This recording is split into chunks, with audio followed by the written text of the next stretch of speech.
Well, nice to catch up with you, John Bowler and Charles Grant. Last time we were having a chat, of course, it was to celebrate that wonderful time of going up with promotion to League Two. But obviously, as we all know, football doesn't stand still.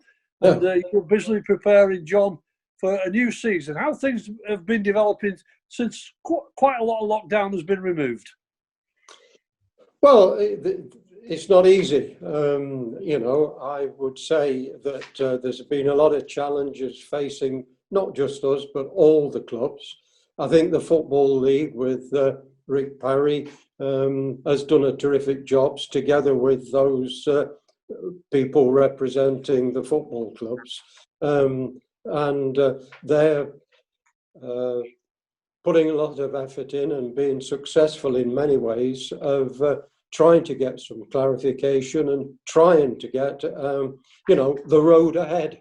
And to a large extent, we're in their hands in terms of the progress that we can make. On the other hand, we've been celebrating, haven't we? And just dying to get going again. Yeah, well, Charles, as John just mentioned, they're dying to get going. You're not too far away now. The excitement is growing because the EFL this week have announced that the fixtures are coming out next Friday. The cup draws are getting closer and closer. It's going to be an exciting time. How are you viewing it all, the big change? Well, we're playing in the league that we wanted to play in, aren't we? We didn't want to be playing in League Two. So playing in League One is fantastic. It's fantastic for all of us, and hopefully it's going to be fantastic for the fans as well, via one route or another. So pre-season's going okay. Dave seems quite happy with all that. The draws come thick and fast, and then the games are going to come even thicker and even faster. That creates its own challenges.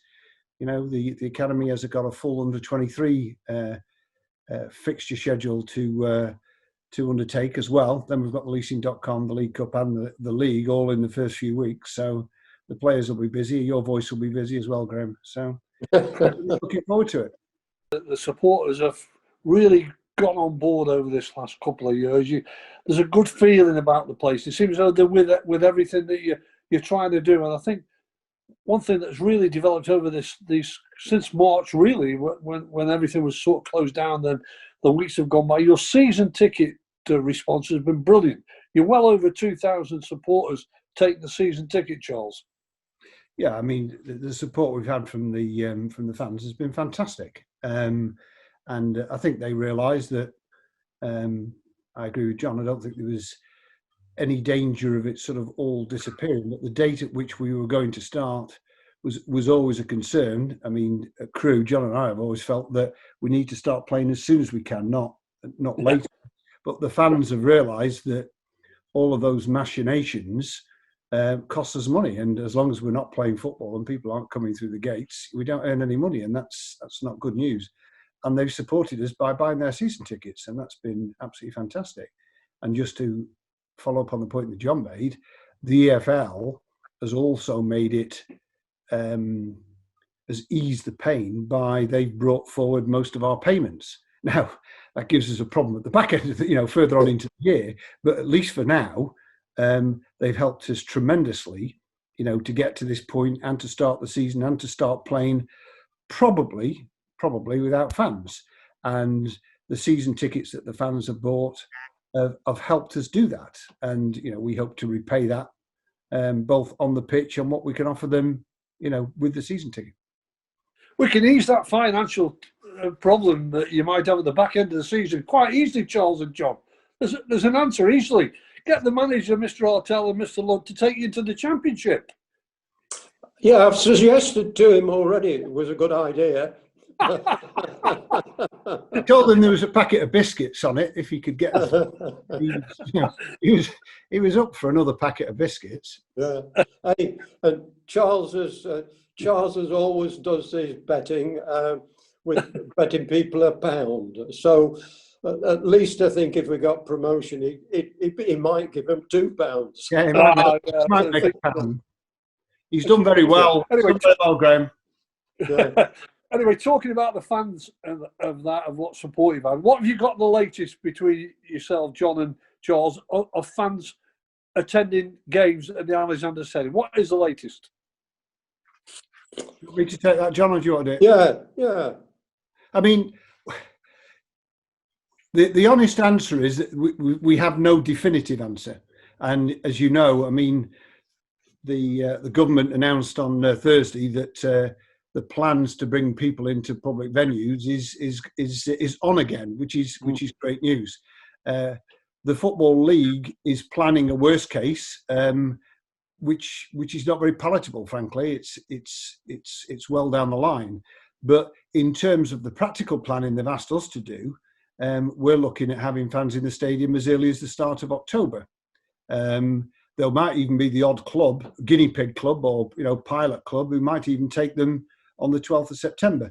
So it's been explained, I think, quite well by the Football League that we make our plans, the government makes its guidance, and then if the virus changes, then all those things change again. But as it stands at the moment, I think we would be hopeful of seeing fans earlier rather than later, and in line with what Boris thinks, i.e. sometime in October. Then you get down to, well, how many fans and how do you get fans in and all that sort of stuff. But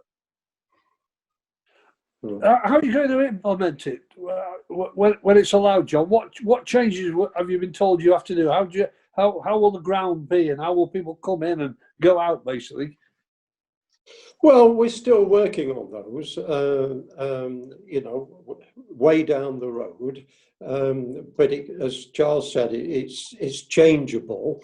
But I mean, our focus is to get as many people into the ground that we can, whilst at the same time safeguarding those people and making sure that their visit to Crewe Alexandra Football Club was safe, well managed, well organised, and we safeguarded them well. But as I say, as Charles is saying, there's a lot of time and effort from excellent staff that we've got both on the playing side and the management side, who are putting a lot of effort into this. And it's no small operation. There's a lot of writing, a lot of discussing, a lot of debate. But at the end of it all, we want good football. We want spectators in as early as possible, and we've got to have a very safe environment in which they'll come and join us. I think you'll echo that, Charles, won't you? Because you've been involved in a lot of meetings, a lot of talks. It's paramount, isn't it, that every fan that you host at the Alexander Stadium, anybody connected to the football club, has to be 110% safe.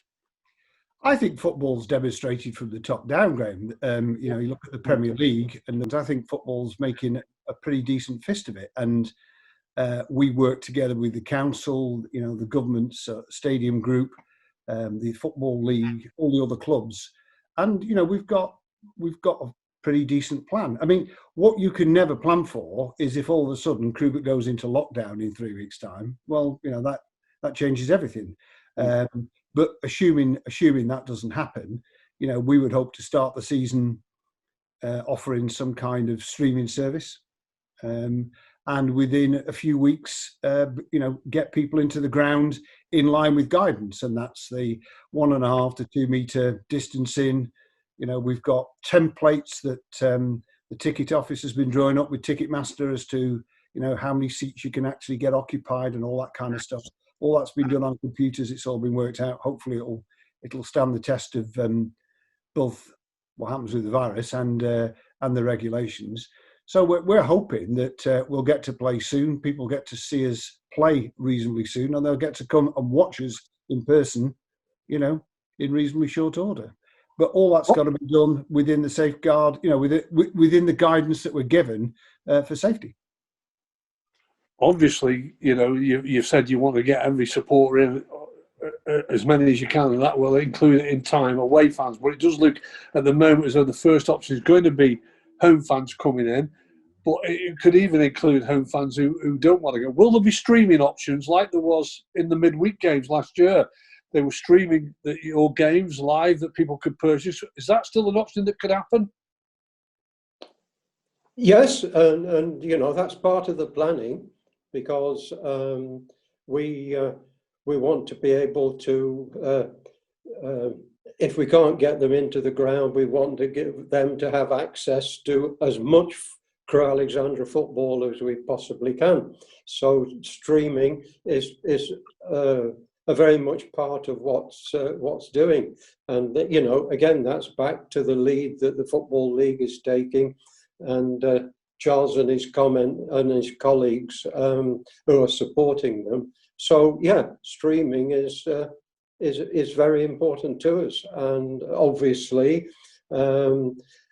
if there's our first priority when we on the streaming, but equally when we do start to open the gates, our first priority must go to season ticket holders, because we want them to have real good value for supporting us and for the money they've spent. So if you want to be early through the gates, buy a season ticket. Yeah, that's fair point, Charles, because we talked about getting over 2,000, but every season ticket holder that can purchase one, at the end of the day, you more or less try to guarantee them that they will be able to come into the games. That's a real good feel factor there, if they can afford to buy a season ticket. Absolutely. At the end of the day, we've never worked our way through these kind of problems before in any walk of life, have we? Never mind football. And the plan as I see it at the moment, and there are 72 clubs in the Football League, and there's 75 different views on the way in which we should go. But in essence, what we hope we're going to see is predominantly, I would have thought, almost exclusively home fans in the stadium, scattered around our stadium, and scattered is probably the wrong word, planned around our stadium, and then streaming to the away supporters, and obviously vice versa. When we go away, it'll only be home supporters and we'll get a stream. And we're talking about, how we can sell that. See, at the moment, as you're well aware, Graham, from the BBC, you're not allowed to transmit anything at 3 o'clock on a Saturday. 3 o'clock on a Saturday has been sacrosanct in football forever, for very, very good reasons, and that applies worldwide. It's not a UK thing. Now, we've got to change all that while there is a virus. Well, while there's a virus here, or while there's a virus in Leicester, or Gillingham, or wherever, we've got to come up with rules and regulations to cover that. But hopefully, the season ticket will allow you to, as John said earlier, if everything goes the way in which it's showing the indications of, season ticket holders will get to see the streaming and will be first into the stadium, and away supporters, and that will include our away supporters when they go away, will have access through streaming to the games away. So it's not like the real thing, but hey, 6 months ago we thought we wouldn't be seeing any football at all. So it's pretty good, I think. Yeah. Well, as we started this, we're chalking off the days now towards that beginning of the season, but it's a bit different this season, because it looks likely that you're going to be playing a couple of cup games, or you're going to be involved in a couple of cup draws before you get your first League One fixture underway, John. But it's an exciting time for everybody when they get close to the fixtures coming out. Well, yes. I mean, Charles and I were only talking yesterday. When you stop for a moment and look at the number of games that we could be playing in the early weeks of the season, plus the under 23s academy games as well, this is a big challenge for the coaching staff and the physios to you can't help somebody breaking his leg, but on the other hand, fitness and good health is all very much part of this planning, that to see us through what is going to be a hectic program, the types of which I have never seen before, and this is a big challenge for the players and that's and for the staff. Charles, I just want to get your views on this. I might be reading it wrong in how I see it, but the fixtures are going to come out. We spoke a lot there, yourself and John and myself, about who's likely to come into the ground. Well, these fixtures are coming out. You play them home and away. We all know that. But how would it be a big blow if all of a sudden there's some massive clubs in League One with fantastic away fan followings that will fill the Alexander Stadium away allocation easily? Is that a concern that the fixtures could go against you in the early weeks of the season financially, or does it come around swings and roundabouts? What's your view on that, Charles? Well, it does. Well, concern's probably the wrong word, Graham. It would be unlucky, and yeah, we think about it obviously because it does have a financial impact. I mean, frankly, most clubs in the Football League and certainly at Crewe, we just want to start playing football because, if we don't play football, then the problems are huge. There's been an awful lot of talk. Everybody in the Football League is pretty selfish. I mean, on a Saturday afternoon, everybody wants to beat everybody. So everybody's thought about these things. Well, I played Portsmouth last year and it was on a Tuesday night, and therefore I want this on a Tuesday night now. So there's been an awful lot of conversation. We have formulas, prospective formulas in place, such that we can say to Sunderland, if we play Sunderland, on the first Saturday of the season, we can say, look, we know that when we played you a few years ago, when we were in the League One or the Championship, that you were going to fill our end. Therefore, the first 2,500 passes that you buy to watch the stream, we should be entitled to. And that's the kind of debate that's going on within the Football League. And I have to say, it's quite positive. I mean, you're always going to get people who want, their cake and eat it and not get fat. But it will marginalise our problem. It won't solve the problem. But there's nothing comes closer to solving the problem than actually playing football and seeing the stream go out, or even seeing people start to come in. Then eventually, hopefully, everybody will be able to come back in. So we work on that day by day, Graham. Well, just finally wrapping up, you both work very closely to your management team, the staff and the coaches. And you know what supporters are like. They've seen 2 new signings come in, settled in very well. They've seen the odd trialist come along and 1 or 2 trained down there. Do you think there'll be some movement from the management team in terms of newcomers arriving before we kick off, Charles and John? Well, I mean, again, it's going to be a case of when they may be available, who we need to fit into the side. We'll certainly, and then of course, as we're saying, that with all these games that we've got, we'll support Dave as much as we can support him, whilst we stay within our financial plan, because the longer term issues are what Crewe Alexandra is all about. We've been here a long time. We're here for a long time to come. But there is certainly, we'll give all the support that we want based on, the needs that we see. Obviously, Charles, a few went out at the end of the season. We spoke about that. There's only 2 in. A lot of the young players are stepping up as well into first team regulars, into coming into the fringe of the first team and getting into the first team as well. Do you still see yourself that you'd like to see a couple of more sort of newcomers to finish it all off for you, and then away you go in September?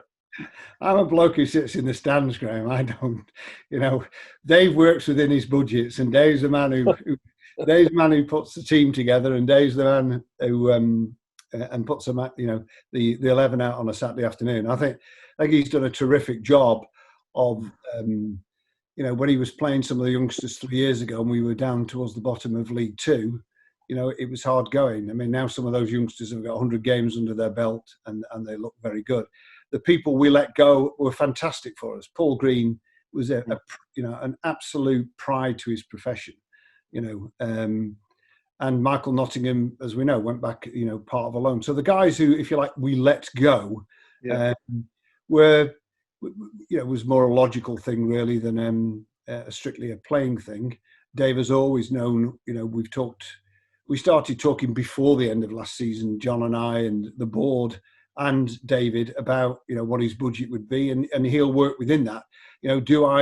Does he occasionally tell John and I that he quite fancies one of these or another one of them? Well, big surprise. He does mention it occasionally, but equally he's fully aware of where all of his responsibilities lie. And the other thing is, Graham, quite separately, there's going to be an awful lot of footballers this summer who are going to be out of work. We brought a new salary cap into place, and we brought a squad cap into place. There's only going to be 22 players, excluding under 21s. There's only going to be 22 players in a squad this season and 20 next season. Some squads in Leagues 1 and 2 were carrying 30s and 32s.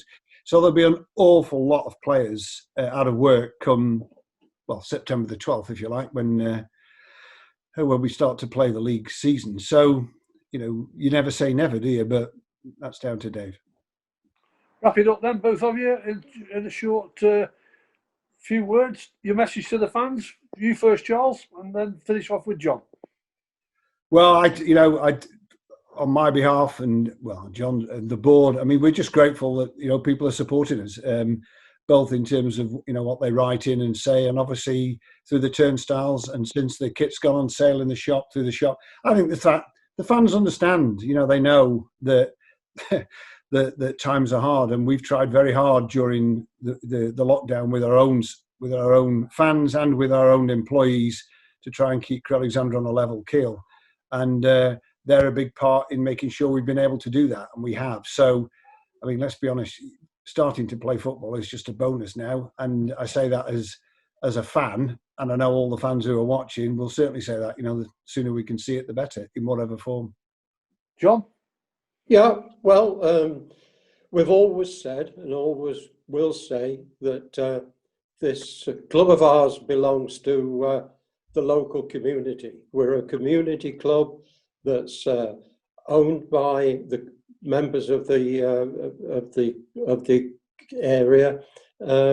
We're in it together, and as we've said earlier, the increase in the number of season ticket holders this year is really applaudable. We really are grateful for the support that we've had, and they can be assured that we'll go forward and hope to give them something that will be great enjoyment again back at Crewe Alexandra Football Club. And we go forward, a community club owned by the community, and they'll always be the most important people we have.